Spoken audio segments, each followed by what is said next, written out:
I call you the original NRL bad boy. Mm-hmm. Yeah, the one that was making the headlines on the football field, but also making headlines off the football For the field. wrong reasons, yeah. What you see and breathe and live it for 18 months in the most, with the most notorious and feared criminals Australia to offer. I don't think anything can scare me. Pressure forges steel, doesn't it? I've got a conscience now, and I'm thinking to myself, that poor fella, I've made him dig a grave, and he's thinking he's going to get buried alive. Yeah. You don't do that.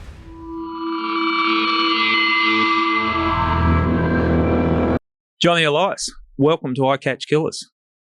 Thank you for having me, mate. It's good to be here. Yeah. I'll let you know in a couple of hours. Yeah. It's I would imagine a bit confronting sitting opposite even though I'm an ex-cop, sitting here in an interview room. I thought long and hard before I came here just whether I was going to do it or not, but Johnny Lewis says you're 100%. That's enough for me. Oh, that's a good one to have vouching for you. Yeah.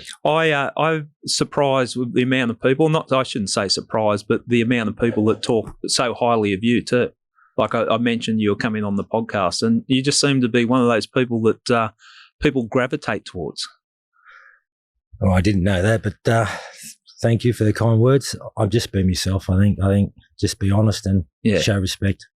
Yeah, well, we met at that charity function for Aaron Nabel, and we both know Aaron and Matt Nabel, and I remember I was sitting there, and I think I was talking to Johnny Lewis and a couple of footballers, and someone said, hey, Johnny Elias wants to come over, but he's not sure because there's that, you're there, as in the ex-cop.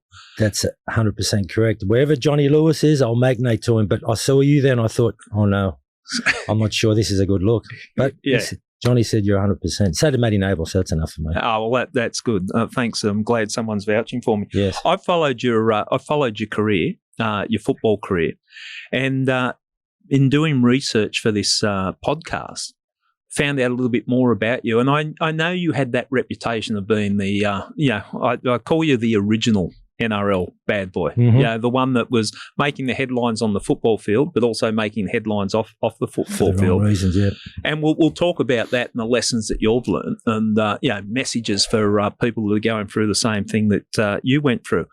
But what blew me away that you're in Long Bay Jail on remand as a 16-year-old, and I think you did about 16, 18 months. I done exactly 18 months, and because it was very traumatic at the time, I went in there when I was 16 and 3 months, so I remember everything about it. Yeah.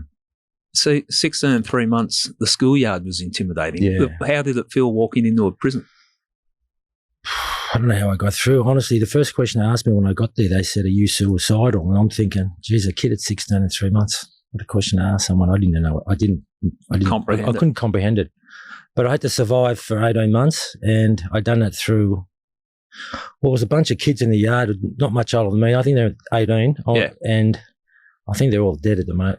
Sorry, they're all dead now as we speak. It's very sad. But they were into touch football in the yard, and I gravitated to them. And then I had no role models, and next thing you know, my role model was Neddy Smith, and he took me under his wing.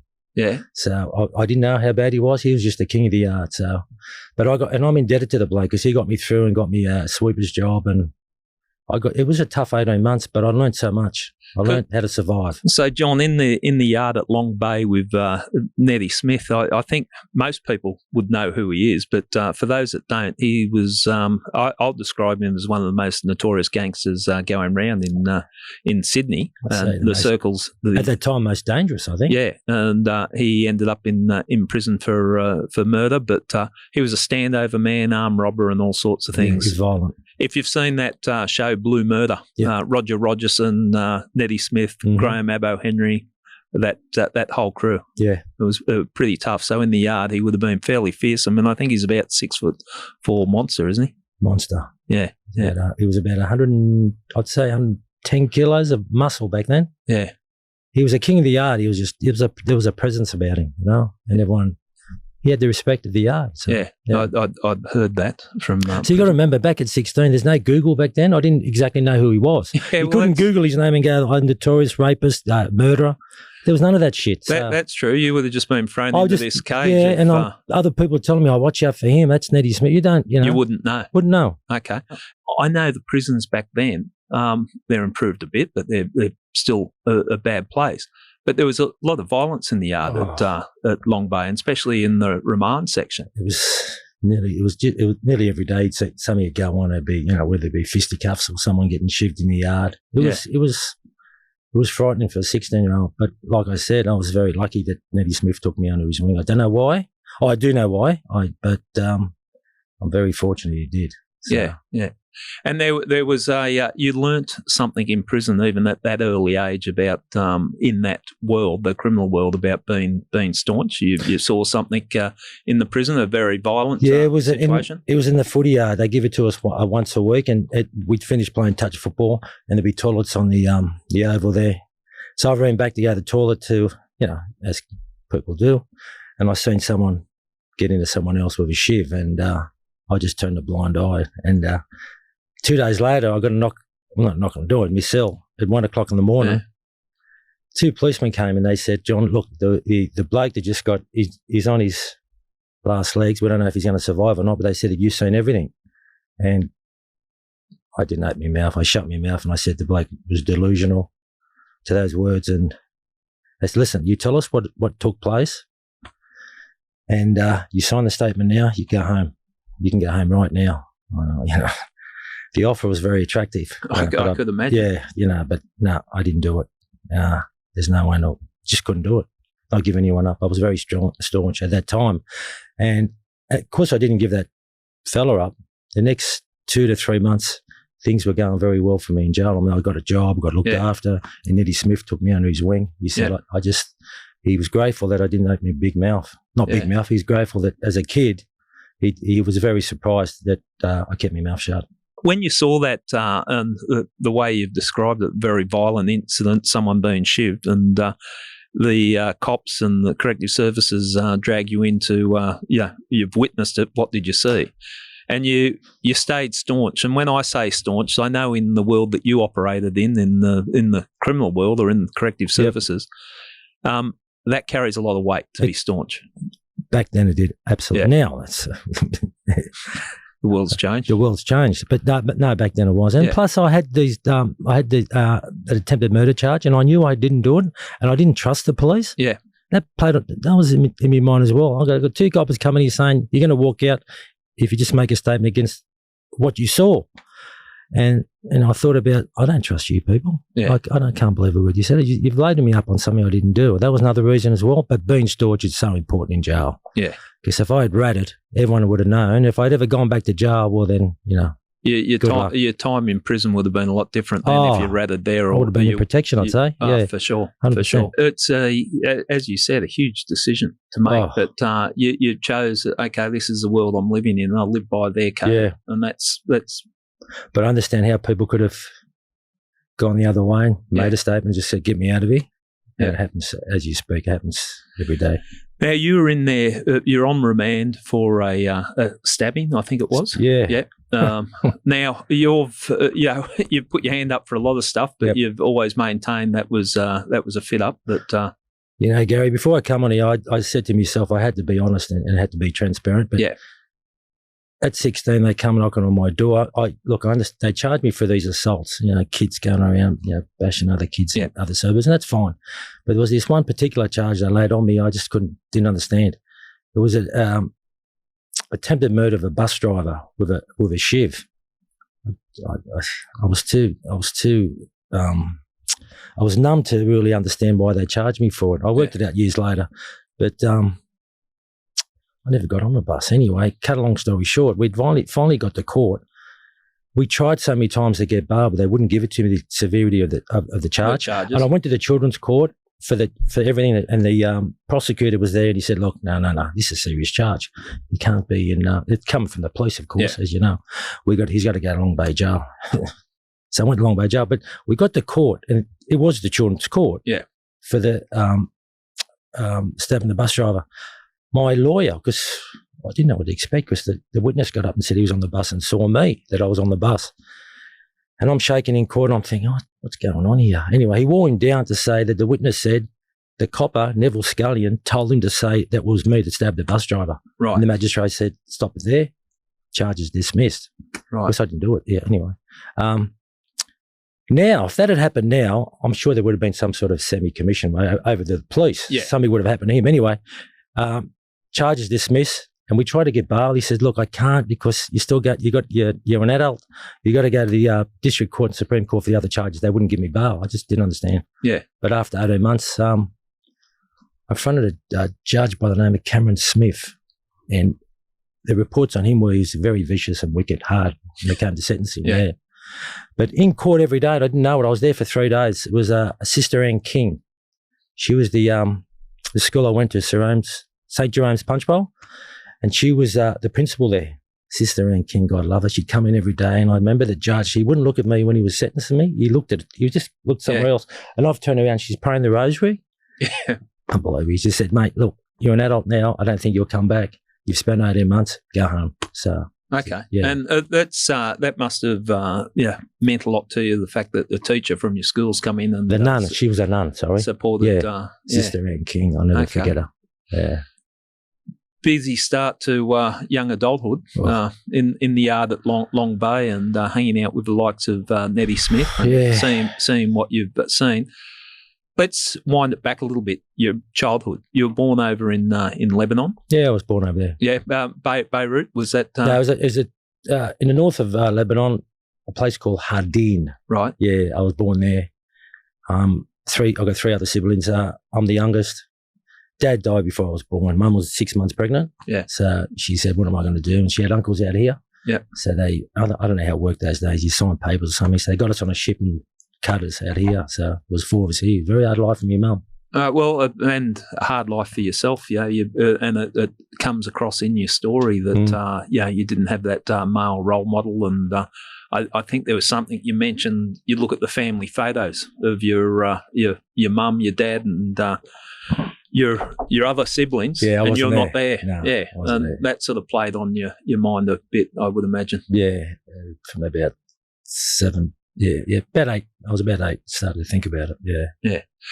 You had an interest in sport. That was your go, and football was your thing. But you weren't a football fanatic, were you? No, not at all. I only played because everyone else played at school. They put their hand up and said, "Do you want to play?" I played. Yeah. No, I wasn't. No, but post that jail sentence at 16, I thought to myself, let's give this a bit of a go. Okay.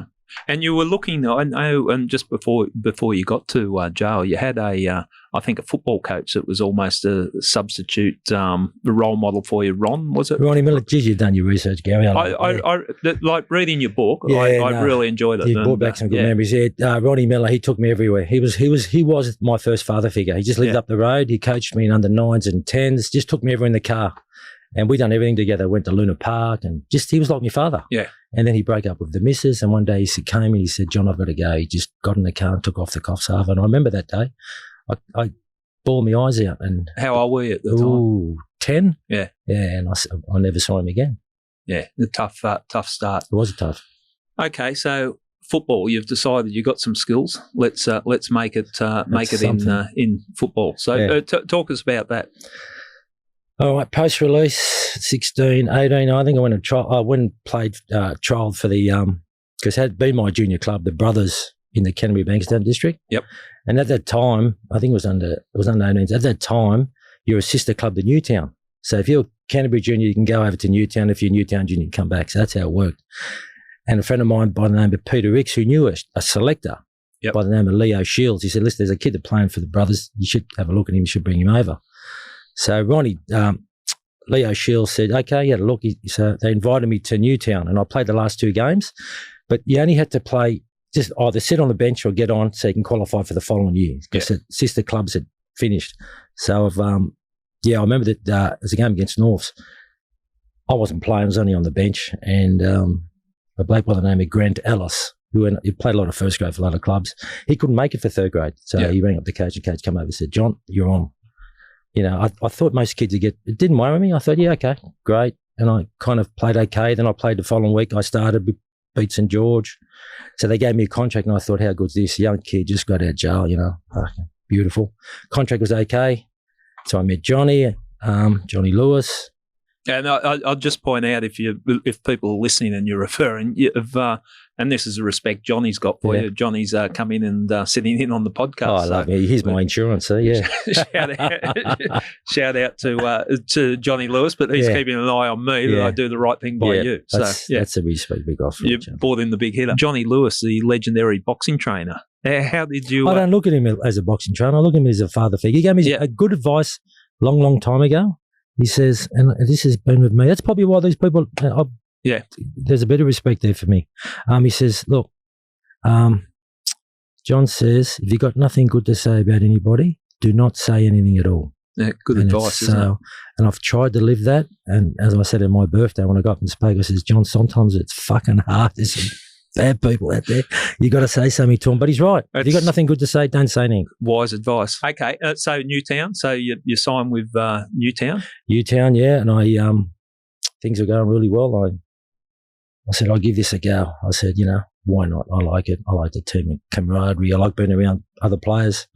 Bleed for your teammates. Come first trial game the following year, I break an ankle, so I got a compound fracture. That put me out for 12 months. And so that was, that 12 months I was very idle. So I went back to my old ways, yeah. And so your old ways, like... the dark side. Okay, we've talked about that, and that seems to be you've got the Johnny Elias, the people the public know as a footballer, but when you refer to the dark side, you were dabbling in and making a dollar just young kids stealing cars, progressing to knocking off jewellery stores, debt collecting, just all that sort of stuff, all that shit.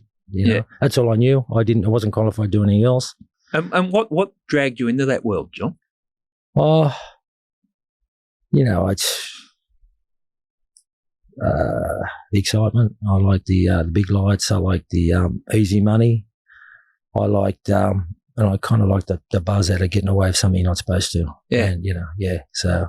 You've been pretty open about that in discussions that we've had, but there was a buzz, this adrenaline that you got going in the dark side and getting away with crimes. But you were mixing with some heavy people like Danny Karam. Yeah, I met him at the cross a few times, and we kind of magnated towards each other. He was, but thank God, because I know from a police point of view and the public, he's a dangerous man. He's a very dangerous man, and you identified that he had no fear of death or consequences, and that's what made him so dangerous. They're the most dangerous, I think. He didn't care for his own life. Yeah. So, but of course, I was a little younger than him, and I told him I wanted to make a go at footy. Yeah.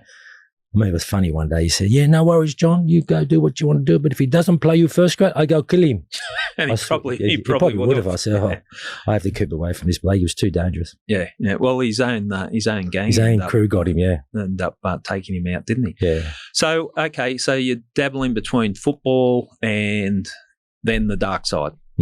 And when football was going good, that kept you occupied? Loved it. But when an injury, setback or whatever, then you tended to gravitate. Thinking back now, I was just a crazy, stupid kid. I wish there was someone there to give me a shake. But at the time, that's all I knew, and I didn't know any better. And so what happened with Newtown? What? Well, they folded. So I came back and, played a few, come off the bench playing first grade. But they folded, unfortunately. Yep. So I went to France and the bloke by the name of Taz Bateri got me starting in France. Yep. And because my ankle, I'd come back from that 12 months because the ankle still wasn't 100%, but that changed my football going over there. That was all about attack. Yes. So I come back a better player. Yeah. Right. So had a younger kid. What was that like in the experience? Brutal, very brutal. I mean, it's probably the toughest football I've ever played was over there because they got away with everything. That kick you, eye gouge you. That was the way. That was the way of playing, especially in the scrums. They just headbutt you, eye gouge you, back play. I got knocked out a couple of times, but I thought footy here was tough, but anyone who's played over there would tell you brutal football. Yeah, that's the rules. They blindside you. I mean, the cheap shots that get you all day, every day. Yeah, and that was just accepted part and parcel. That's how it was. The crowds would love it. How'd you go? Did you enjoy it? I wasn't a really violent player, but no one enjoys getting smashed around there. But I did enjoy the football and the lifestyle. The lifestyle was great, and I was there just looking after myself. It was great. How old were you at that time? Well, I went in 1983, so I would have been 21. Right. I've been 10, turned 22, yeah. Okay. So when you're, I would imagine playing football over in France or even here, you're up there on a pedestal as a young fella. And over there, yes. I know there's a message, and we'll get into it in more detail that you want to give to young footballers and all that. But I would imagine there the temptations to live the high life, because your ego would be, I would imagine a young fella, your ego would come into play. Everyone likes you. Everyone wants to hang out with you. The women chasing you. That's what it was. The crowds there were very big. I remember the Aussies got together. This is a funny story. The Aussies got together and everyone got a car. And Taz put a team together to play against the French team. But they'll call the Koalas. And we met in a town called Limoux, and they all got shitbox cars just to get around. No one gets cars in Australia at the time, especially kids playing third grade. Yeah. And a player by the name of Martin Bull, he played for Manly. Anyway, I gave him a lift around town. He says, John, this car you got's a Mercedes. How good's this car? I said, yeah, I'm very lucky, Yeah. I said, I must be playing good footy for the CEO to give me a Mercedes. And I had to confess to him later on. I says, Marty, I knocked this car off from the next town. That's why we're here, and that's why I'm driving you around. Appreciate and enjoy it. But I did return the car, so it was only a loan. What? I don't know, because I could get away with it. I knew how to knock them off. They're on the left side, so I just wanted to challenge myself.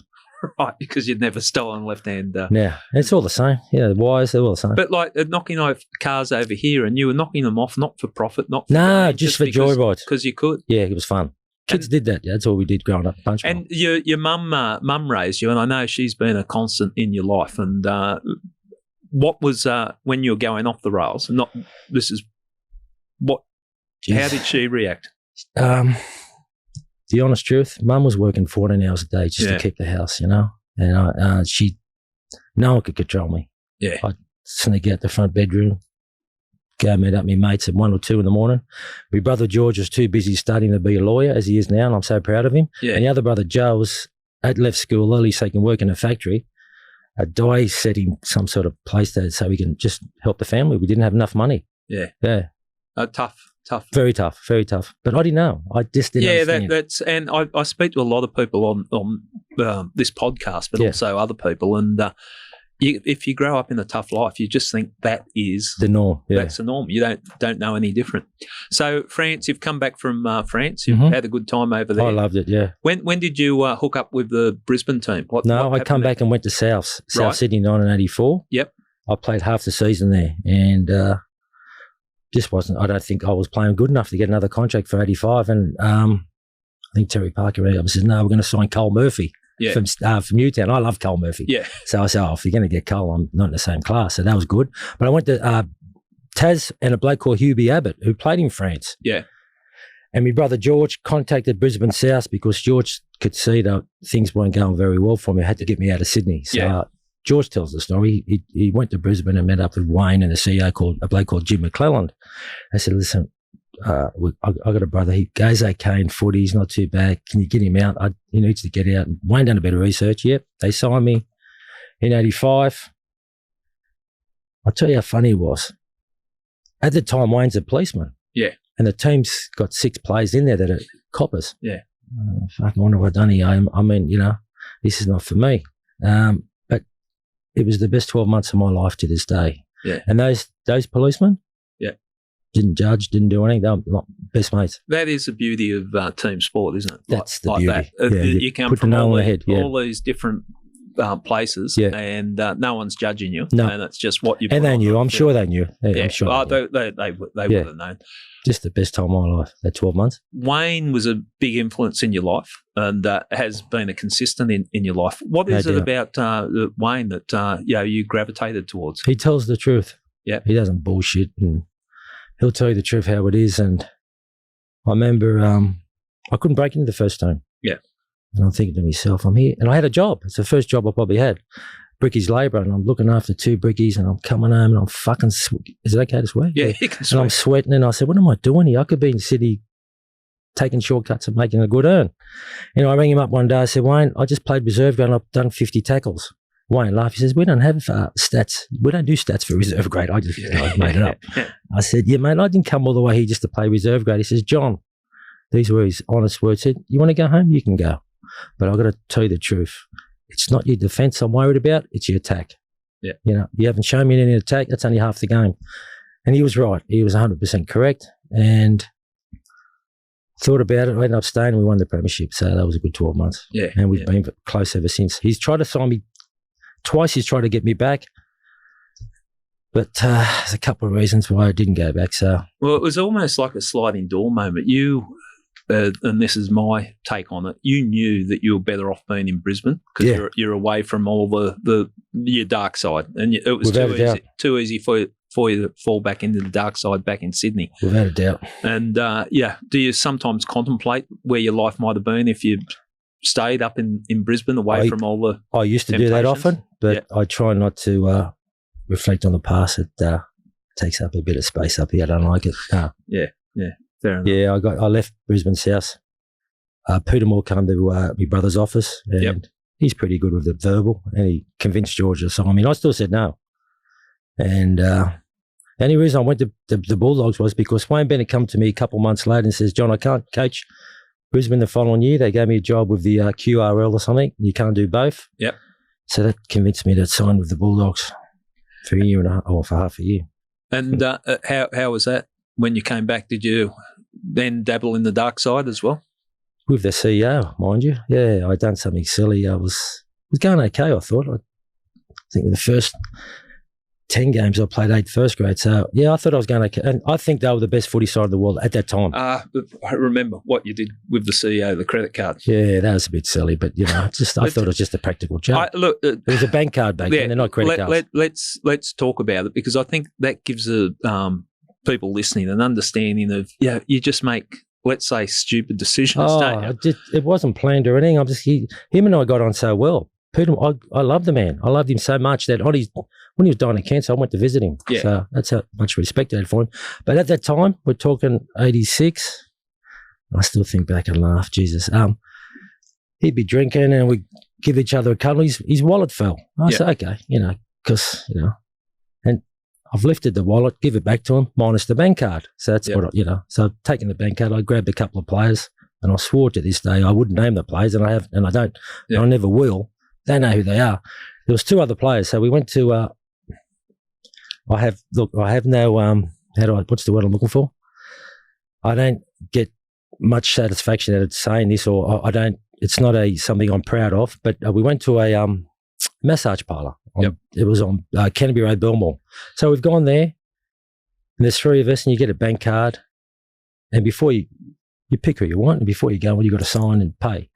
So this time I went over the pay and I signed and I forged the signature, and the manager was there. He said, "Oh, Peter Moore, where is he? Where is he?" Because I signed his name. So he's come out and recognised me, but didn't recognise the other 2. And Peter Moore he said, "Tell me who the other 2 is, and I'm embarrassed. You can stay here." I wouldn't tell him, so I left and got signed by West mid-year. Yeah, he was embarrassed, and I don't blame him, bloke. Okay, so you used his credit card, gone there, and but we didn't even.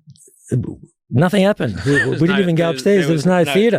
No transaction. But what is it in your mind that thinks you're going to get away? Like, you just thought it was funny? I thought it was funny. And that there would be laughter? Because you're always sort of the character within the team. I wasn't the only one. There was the other 2 with me wanted to do it as well. Yeah.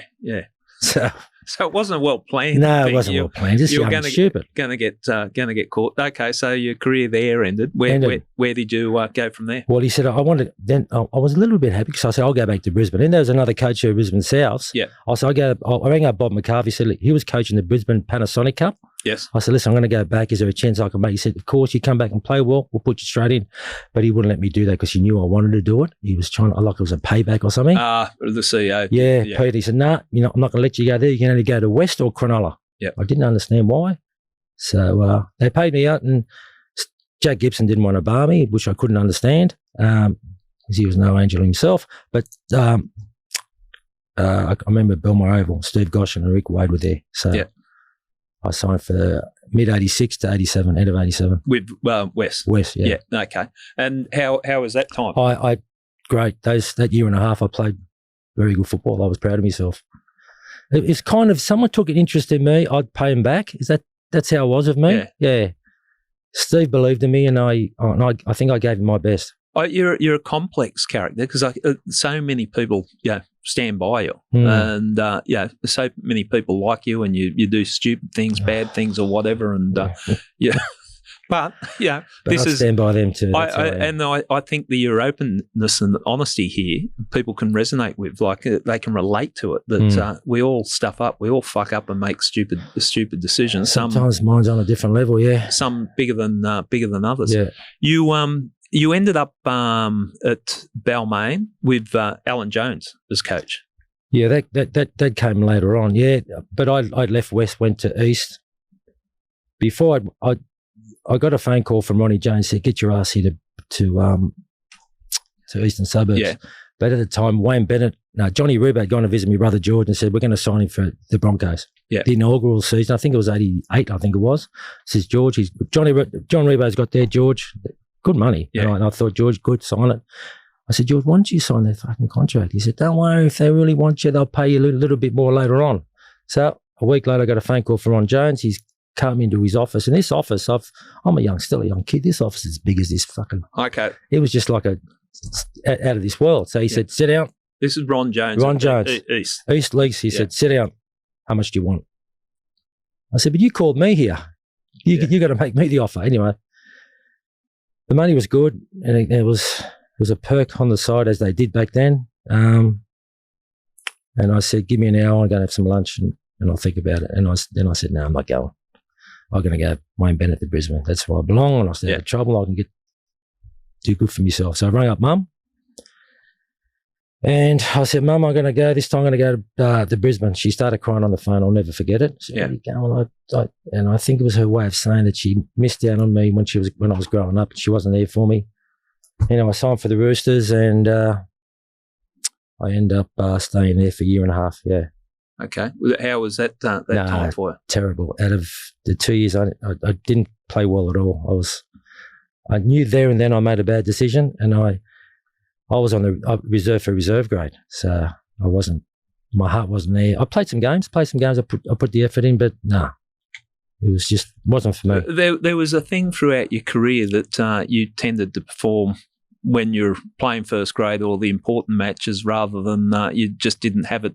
If they dropped you to reserve grade, you were just going to play at that standard. And that's a wrong attitude. Yeah. And I had that back then. Yeah. If he dropped me, I just put me on the bench. I really didn't care whether I made it or not. I said, I'll just go to the dark side. So you were still, when your football career was going and you had times of injuries or different things, you were still debt collecting. That was one of your things. Plenty of it. Yeah. And so that was someone gambling debt. And I wouldn't so much do gambling debts. I didn't like it because I was a gambler myself, and I can understand their thinking. I think I only done one, and I was very dirty on myself for doing it because you don't do that because I could be like that. It's more drug debt or building debts or people that done company debts that just wouldn't. People are supposed to do work and wouldn't do it. Yeah, So it was, and you don't have to go into details, but it's turned up and you're the heavy or with a couple of heavies and pay up or there's consequences. It's a game of charades. You got to be a really good actor. You got to sit there and just, and have a couple of blokes next to you. Yeah, there's a lot of ways around it. You got to do research on the bloke first and let them know that you're here for, your fair income. And I think having a bit of a profile in sport kind of helps. I was never violent towards anyone. I just, it was just... I'm not ashamed of those cliques because they had a lot of people money. They robbed a lot of people, and I tried to get it back. It was a win-win for both parties. So. Okay. With the gambling, that's been a common vice for you. Oh, that's the cross I've had to carry most of my life. It's like an addiction, isn't it? It is. I got no doubt it is. Unless you've got to control it, you can't let it control you. So it's for me, gambling. I used to love to raise the stakes. Look, I've done a lot of research into this, Gazza, and I wanted to know why, and I've sought help over it. Retired sportsmen, it affects them more than anyone else because when you're in retirement, you're looking for that buzz. I mean, you're looking for that, talking about myself, rugby league. Where am I going to get that tackle again? Where am I going to get that pass that led to a try? Where am I going to score that try or the kick through or the pat on the back? And the closest thing I could, for me anyway, was having a bet. It wouldn't matter how much I had on a horse or a dog or a standardbred. It was just the buzz of it winning. And if you lose, You hate losing. It's a sportsman hates to lose. You'll chase to try and get it back. Well, you see it so much in professional sport where that gambling. So you're saying it's something that goes hand in hand. Well, potentially, if you got that gene and you're a gambler, the crossovers. I'm telling you, they're looking for the high. That was for me. I know a lot of people that have retired. They carry that same cross. Well, I suppose professional sportsmen by nature have to be risk takers. Absolutely. You've got to put it out there, and that can be glory or there you go. Or especially the risk takers who are a lot better players than me, and I know a few of them as we speak. Yeah, they're looking for that buzz, that high, and it comes for them. It comes from having a bet.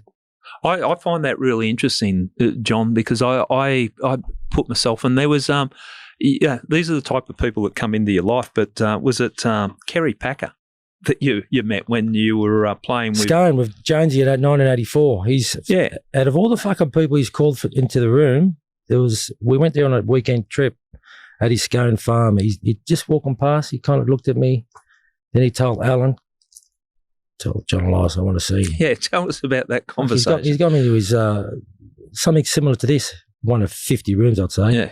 He's looking at me, he kept looking and looking, he wouldn't say a word to me. Just like this is Kerry Packer. Yeah, like you eyeball him. He just look, but I wouldn't get intimidated. Just didn't mind him. And I started laughing. I said, "Kerry, you're not speaking. Is everything okay? Does anyone owe you any money?" And he kind of laughed. He didn't want to laugh. He says, "You don't know how fucking lucky you are. You're playing footy and you're high level." But I do remember him saying as I walked out, he says, "Look after your mum." So. Yeah, I think he knew my background. So, yeah. But it's interesting, probably one of Australia's richest people is saying you don't know how lucky you are because you're playing the professional sport. And a lot of people in that position would give their right arm to have played rugby league. I've met so many people that weren't good enough to play league at a high level. So, they would have swapped places for one weekend. And so that's getting back to starting. I got distracted with the Kerry Packer story. That's the interesting thing. You're on such a high, and where do you get that high after your career finishes, or you get injured, and all of a sudden, or you don't get signed, all of a sudden it's all over. For me, that's what it was. I've always liked the rush I got from having a punt. Yeah, and the crossover was easier for me. So but like I said, people that played a lot better football than me. That's the buzz they were looking for. They got a lot, and I know a few now, and we speak to each other quite often. They get it from the punt. Did that impact on your football career? Like, were people reluctant to sign you? You had the reputation, and it was. And you've mentioned it in your book, so I'm not talking out of school. No, you're not talking out of school. Where you turn up with the van with leather jackets or something that's fallen off the back of a truck. I remember my first grade debut not first grade debut. I come off the bench. That's how I got a taste. It was at Newtown, and Chickamore was the coach. Yeah, and I was playing reserve grade. And when you play reserve grade, you sit on the bench for first grade. And that week, leading up to that, I got a van full of stolen leather jackets. He bought 4, and I gave them to him very, very good price. And he come back 2 days later and said, "I got some more people at work that want half a dozen." Yeah, no worries, Chica. So I got a fine. We got on very well. That following weekend, we played St George at Henson Park. I'll never forget that. I was on the bench for the first grade. I went on for the last 8 minutes. That was beautiful. They won the game. Yeah. Newtown won the game. So that's how I got my start. Whether it was because I sold him 10 leather coats, I don't know. Okay, it shouldn't be laughing, but look, if we don't talk about it, people don't understand the world. I'm trying to understand the world. You go from the highs of meeting some of the most influential people in the country, and then you get dragged back into the dark side. Mate, you could have had Muhammad Ali in front of me. I wouldn't have got intimidated by anybody. Maybe I think it's because of what happened to me when I was 16. I think once you see and breathe and live it for 18 months in the most, with the most notorious and feared criminals Australia had to offer, I don't think anything can scare me. Pressure forges steel, doesn't it? Yeah, it does. That's a good way to look at it. Yeah. I had to survive. So. And at 16, and remarkable that you did, and you come out of there. As I said to my mate Norm, who was the MC for my birthday a couple of weeks ago, and Johnny Lewis, I said, "You know what's worse than being 60? Not getting to 60." And I'm just so grateful every day. I'm actually here. Yeah. Well, there's been a couple of things. Oh, there's some things in the book I haven't even spoken about. I'm not going to, but I'm very lucky to be here. So okay. So what I find amazing with you that the amount of people. high-profile people that vouch for you. What do you think? And I'll just rattle off a few names: Wayne Bennett, Alan Jones, Arthur Bootson, John Singleton, and Johnny Lewis. Johnny turns up here for you. What do they see in you? I'm probably the wrong person to ask. You're probably going to have to ask them. I'm just myself. I'm honest, and I'm very loyal to my friends. Yeah, that's something I'll never. And as in an example, I would give you is if I'm out in public and someone bags one of my mates, I'd really stand up for them. Yeah, it's a good trait to have. That's it. That's the only trait I like to be around the people that have got. And I mean, but I've seen other people not stick up for their mates, and that really upsets me. Yeah. So I don't like. Yeah, that's. You're gonna have to ask them. I just like to be. I'm just myself. That's it. Okay.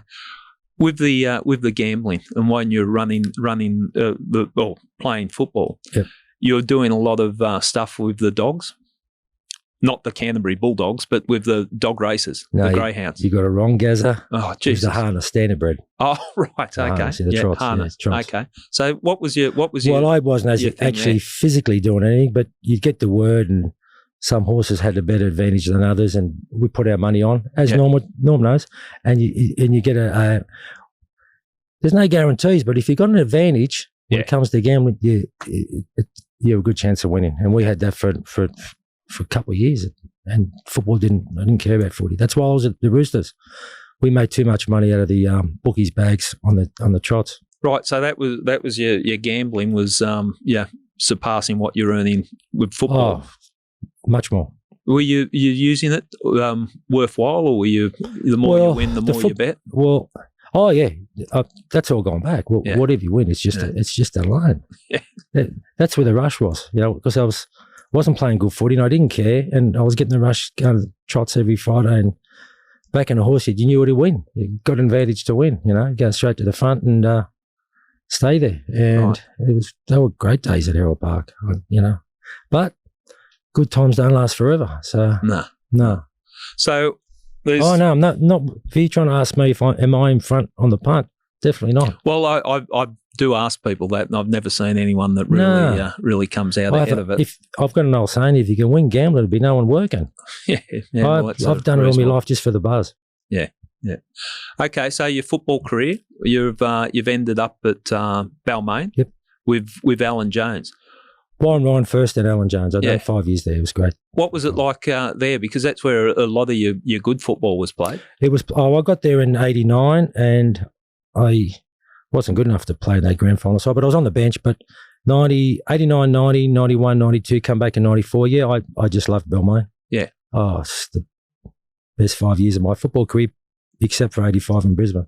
And did you want to commit at that point in time? I committed. Get away from the bad side. I did for 5 years. I did. I committed as much as I could. Yeah. Maybe the last couple with Alan, probably not, but I did commit with Warren Ryan and probably the first year with Alan Jones. Yeah. And did that feed your adrenaline need and everything else? That fed everything I wanted to do. Okay. Was I still gambling? Not as much. No. Yeah. So that kept you. On I had to. I said, it got to a stage where I thought, fuck, let's give this a game a go. Just see where you can go. See how good, if you're good enough or not. So, but I played some good football there. I was proud of myself. All right. I'll ask you this, and there's a couple of parts to this. That at one point in time you had a gun pointed to your head when you were debt collecting, and it was you copped a flogging. A good one. This was after you had gone to collect the debt, and then the payback was you get flogged and a gun to your head. Yeah. Then your payback was to make a bloke dig his own grave. Yeah, well, okay. You can believe it. You can't believe it. I'm not like, I shouldn't be laughing, but I am laughing. But we've seen it so many times play out in the on TV or whatever. The classic case of someone digging their own grave. Digging their own, but look. Talk us through it. Yeah, I don't even know if the bloke's still alive. I went to. It was for a Yeah, I can talk you through this one. There's no one knows the names. It was a lawyer. He owed a lot of money to somebody. Yep. So we've gone around to collect. He said, yeah, no problem. I'll have the money for you. Someone's going to come to, it was Balmain Oval, mind you. It was someone's going to come to and give you the money. So I thought nothing of it. I was there by myself. I usually come with a couple of people. I was there by myself. He came and got out of a combi van and two other blokes. They gave me a really good flogging, So, but, so kind of, anyway, long story short, got hold of him. He was name dropping somebody, and I rang up the person. I said, "You know this bloke?" He says, "I know him very well. I don't know him, but I know his father. I love his father, and I promised his father that I'll look after him." Anyway, the bloke dug his own grave, but we were never going to do anything. It was just a charade, just to put the fear of God into him. So he's dug, and he did say to us, because I was there for a couple of blokes, I said to him, "You're lucky," because the bloke that I knew anyway. Anyway, cut a long story short, he said, after him digging his grave, he said, "Can I get a lift home now, please?"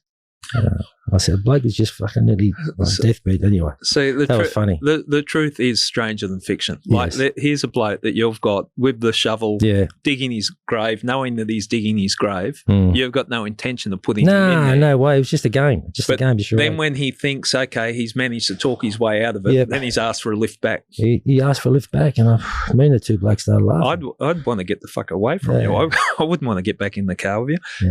But am I proud of doing that? I'm not. So you're bringing something up now that happened years, and it's about 30 years ago. And if you had asked me to do something like that now, I'd be looking at you as if you're a nutcase. No, it's not me. I don't know why I did it. It's just crazy. It's not a win-win situation. Yeah. He's probably, this poor bloke now's traumatized. I haven't seen. I don't know where he is. I hope he's okay. I'm honestly, sincerely hope he's okay. And myself. And I think I've got a conscience now, and I'm thinking to myself, that poor fella, I've made him dig a grave, and he's thinking he's going to get buried alive. Yeah.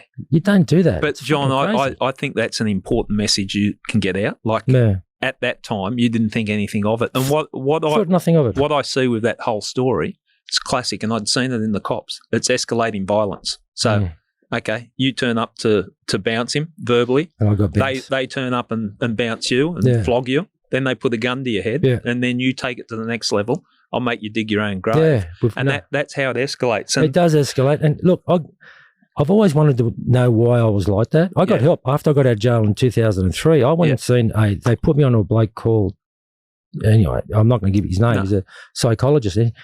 This bloke's a reformed alcoholic. He hasn't had a drop for 40 years, and he's an old-time gangster himself, and he turned his life around and become a psychologist.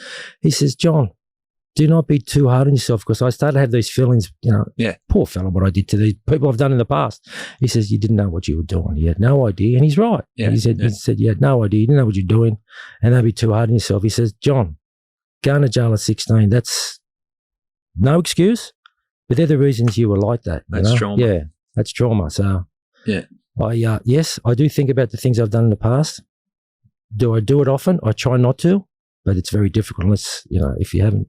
Yeah, I can't. It's very difficult because I've got a conscience. See, and he's just the one of many. This bloke that dug his own grave. I've done some really bad things to some people. I'm sure it still scarred in their memory. You having the courage to talk about these things and talk like this, I think it's and we'll get down to it.